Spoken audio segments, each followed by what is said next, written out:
are going to talk about how to heal from a heartbreak.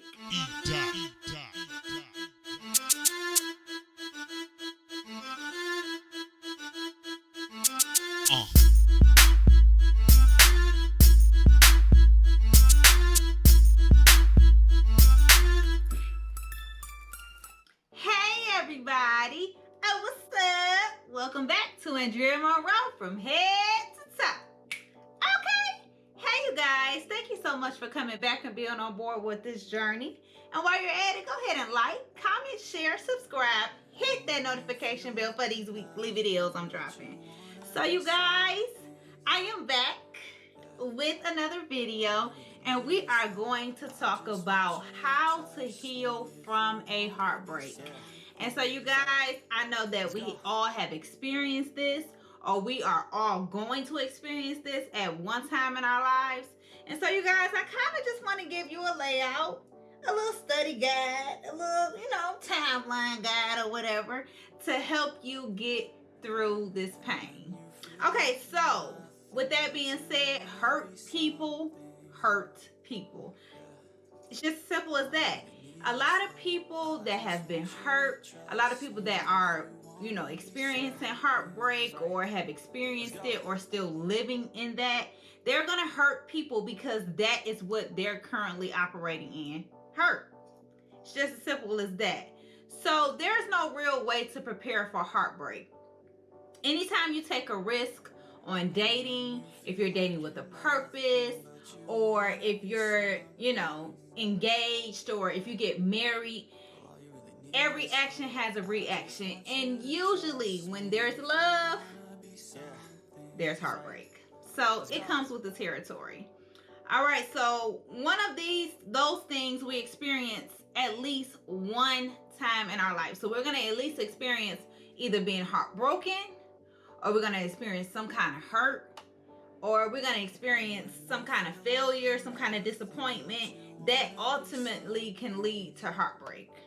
And so what do we do when we experience heartbreak?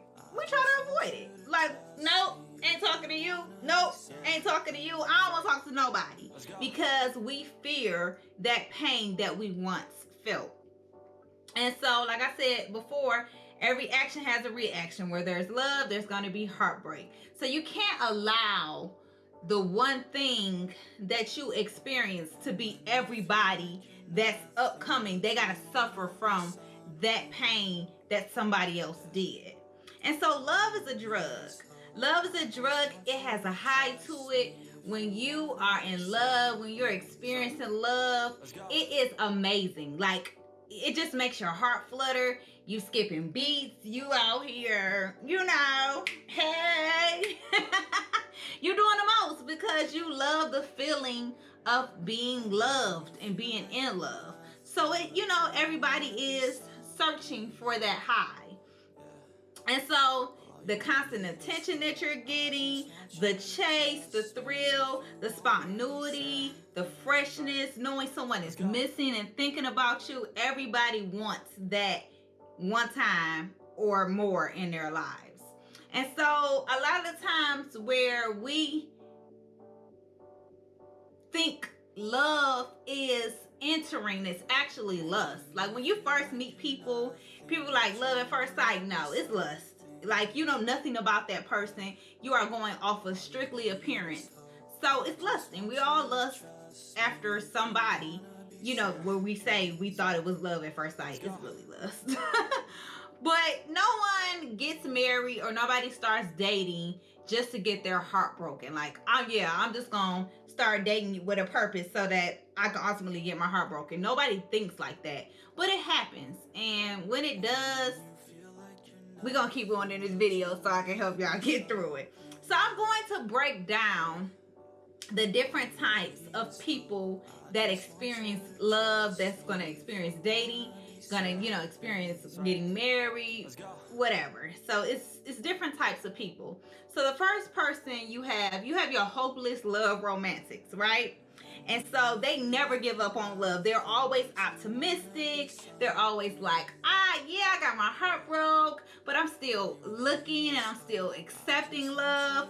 Those are your people that's always going to be open to, new situations, new foundations, and whatever. So they're believing that their special someone is out there waiting. Those are your hopeless romantic. Like I said, they've been heartbroken before, but nothing will stop them from finding, attracting, and accepting the love of their life, right? And so the second ones you have is your grudge holders, right? They hold a grudge towards love because they've experienced heartbreak. OMG, how many times have you met somebody and they like, yeah, I dated somebody in high school, like, dude, or like, girl, we are in our 30s. High school, we already had our 10-year reunion working on 20. Like, get over it. So they experienced heartbreak one time in their life. So everyone that comes after that is suffering from that pain that they didn't even cause. Like, what are you doing? So then you have your scare romantics. They're very spontaneous. They're very optimistic as well. They're optimistic about dating, but they're more of your go with the flow kind of guys and girls. They're like, I don't need no title. I don't really care. We can just, do whatever. They're doing everything that couples do. You enjoy their company. And when things start getting too serious, these are your quotation people. I don't like titles. I'm not that kind of girl. I'm not that kind of guy. And then when things start getting too serious, they freeze up. And then they begin to self-sabotage. So you want that companion. You want the company. You want the benefits, but you do not want the commitment. So those are your scare romantics. And so a lot of the times, the scare romantics have not dealt with being heartbroken. So they jump from person to person to person to person, and they're chasing that actual high from the thrill of meeting somebody, the thrill of lusting, the thrill of all of that. So it's a lot of scare romantics, especially in this generation. And that's why it's so easy for people to jump from this person, jump to that person, because they have not dealt with that heartbreak, and they haven't dealt with, what's really the cause in dating themselves and enjoying their own company. That's why you see them jumping to so many different other people. And so, sit tight. Your girl got you. So we're going to go to the healing part of it. So you have to give yourself time to heal. You can give yourself time to heal by dating yourself again, getting to learn and love your own company. You pour back into yourself what you've poured into others. When you're dating with a purpose, or you get engaged and it don't work out, or you get married and it's resulting into divorce, you inconvenience yourself on the other person's behalf all of the time. So you're pouring, and a lot of the times the cup is already full or it's half full or whatever. So you must pour back and make your cup back full again into yourself. Don't blame yourself for what happened. Like, yes, we all play a part to some extent into failures, or if it don't work out, or if it's not the way you plan. Yes, we all play a part, but it's not all your fault. And so you have to assess the situation and learn from your mistakes. We are going to make mistakes into relationships, but it's about what works and what it means to you to have that relationship, and if it's truly meant to be. And so you also have to take your time. OMG, take your time. Do not rush the process of your healing. It's going to come, I promise you. There's no need to rush. There's no need to feel like it's a race. You don't have to be involved in this microwavable social media society of fake book and, making your life seem like it's better than others. Don't worry about that. Stop jumping from person to person. And the most important thing is really guarding your heart. Being open-minded about allowing someone in your space, and they have to be deserving. Like, you can't just let everybody in. Everybody is not deserving to disrupt your peace and your sanity and your serenity. And so you have to allow them to show you that they deserve to be there.